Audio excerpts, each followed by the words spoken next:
মার্কিন নৌবহর ও ইরানের সর্বাত্মক যুদ্ধ হুঁশিয়ারি। মধ্যপ্রাচ্য আবারও উত্তেজনার কেন্দ্রবিন্দুতে। যুদ্ধের ইতিহাসে জর্জরিত এই অঞ্চল নতুন করে এক ভয়াবহ সংঘাতের আশঙ্কায় কাঁপছে। কারণ একদিকে দ্রুতগতিতে এগিয়ে চলেছে মার্কিন নৌবহর, অন্যদিকে ইরান ঘোষণা দিয়েছে তাদের উপর যে কোনো ধরনের হামলা, তা সীমিত হোক কিংবা ব্যাপক, তারা দেখবে সর্বাত্মক যুদ্ধ হিসেবে। এই ঘোষণার মধ্য দিয়ে মধ্যপ্রাচ্যের আকাশে আবারও যুদ্ধের কালমেঘ ঘনীভূত হচ্ছে। সাম্প্রতিক সময়ে যুক্তরাষ্ট্র মধ্যপ্রাচ্যে তার সামরিক উপস্থিতি উল্লেখযোগ্যভাবে বাড়িয়েছে। যুদ্ধজাহাজ, এয়ারক্রাফট ক্যারিয়ার ও আধুনিক যুদ্ধবিমান দ্রুত জড়ো করা হচ্ছে গুরুত্বপূর্ণ সামুদ্রিক ও কৌশলগত এলাকায়। যুক্তরাষ্ট্রের দাবি, এই সামরিক তৎপরতা মূলত প্রতিরোধমূলক ব্যবস্থা এবং আঞ্চলিক নিরাপত্তা রক্ষার অংশ। তবে ইরান এর ব্যাখ্যা মানতে নারাজ। তেহরানের দৃষ্টিতে এটি সরাসরি আগ্রাসনের প্রস্তুতি।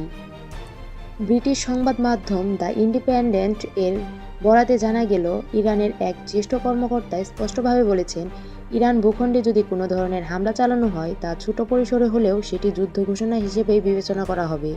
শুধু তাই নয়, সেই হামলার জবাব দেওয়া হবে সর্বোচ্চ কঠিন উপায়ে। এই বক্তব্য মধ্যপ্রাচ্যে নতুন করে উদ্বেগের সৃষ্টি করছে। বিশ্লেষকরা বলেছেন, যুক্তরাষ্ট্রের এই সামরিক তৎপরতার পিছনে একাধিক কারণ রয়েছে। গাজা যুদ্ধকে কেন্দ্র করে ইসরায়েলের নিরাপত্তা নিশ্চিত করা, লোহিত সাগরে হুতি বিদ্রোহের হামলা ঠেকানো এবং ইরান সমর্থিত বিভিন্ন গোষ্ঠীর কার্যক্রম নিয়ন্ত্রণে রাখা। সব মিলিয়ে যুক্তরাষ্ট্র মধ্যপ্রাচ্যে নিজের প্রভাব ধরে রাখতে চাইছে। কিন্তু এই শক্তি প্রদর্শনী ইরানের কাছে হুমকি হিসেবে ধরা হচ্ছে। ইরানের অবস্থান বরাবরই স্পষ্ট। তারা সরাসরি যুদ্ধ চায় না, কিন্তু যুদ্ধ চাপিয়ে দেওয়া হলে পিছু হাঁটার প্রশ্নই আসে না। ইরান মনে করে, যুক্তরাষ্ট্রের সামরিক উপস্থিতি শুধু তাদের সার্বভৌমত্বের জন্য হুমকি নয়, বরং পুরো অঞ্চলের স্থিতিশীলতার জন্য বিপজ্জনক। এজন্য তারা সর্বাত্মক যুদ্ধ শব্দটি ব্যবহার করে কড়া বার্তা দিয়েছেন। সর্বাত্মক যুদ্ধ এই শব্দবন্ধন শুধু একটি রাজনৈতিক হুঁশিয়ারিই নয়, বরং এর অর্থ ব্যাপক। এর মধ্যে থাকতে পারে মার্কিন সামরিক ঘাঁটিতে হামলা, ইসরায়েলের উপর সরাসরি আঘাত, হরমুজ প্রণালী বন্ধ করে দেওয়া কিংবা মধ্যপ্রাচ্য জুড়ে ইরানপন্থী গোষ্ঠীদের সক্রিয় হয়ে ওঠা। বিশেষজ্ঞদের মতে, এমন যুদ্ধ শুরু হলে তা আর কোনোভাবেই সীমিত থাকবে না।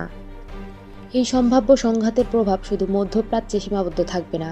হরমুজ প্রণালী দিয়ে বিশ্বের সবচেয়ে বড় একটি অংশের জ্বালানি তেল পরিবহন হয়। যদি এই পথ বন্ধ হয়ে যায়, তাহলে বিশ্ববাজারে তেলের দাম হঠাৎ করে আকাশছোঁয়া হয়ে উঠতে পারে। এর প্রভাব পড়বে বৈশ্বিক অর্থনীতিতে, বাড়বে মুদ্রাস্ফীতি, সংকটে পড়বে উন্নয়নশীল দেশগুলো। এদিকে বড় শক্তিগুলোর অবস্থান ও পরিস্থিতিকে আরও জটিল করে তুলছে।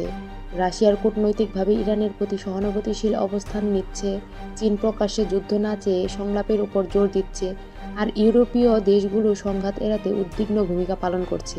তবে বাস্তবতা হলো, একটি ভুল সিদ্ধান্তই পুরো অঞ্চলকে ভয়াবহ যুদ্ধের দিকে ঠেলে দিতে পারে।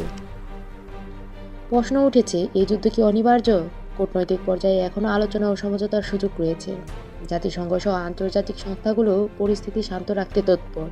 কিন্তু সামরিক শক্তি প্রদর্শন আর পাল্টা হুঁশিয়ারির এই রাজনীতিতে যে কোনো সময় পরিস্থিতি নিয়ন্ত্রণের বাইরে চলে যেতে পারে। সর্বশেষে বলা যায়, মার্কিন নৌবহরের অগ্রযাত্রা এবং ইরানের সর্বাত্মক যুদ্ধের হুঁশিয়ারি শুধু দুটি দেশের মধ্যকার দ্বন্দ্ব নয়, এটি গোটা বিশ্বের এক অশনি সংকেত। ইতিহাস বারবার দেখিয়েছে, মধ্যপ্রাচ্যের একটি যুদ্ধ শেষ পর্যন্ত বিশ্বকে নাড়িয়েই দেয়। এখন দেখার বিষয়, কূটনীতি শেষ পর্যন্ত জয়ী হবে নাকি আরেকটি যুদ্ধ মানব সভ্যতাকে নতুন সংকটের দিকে ঠেলে দেবে।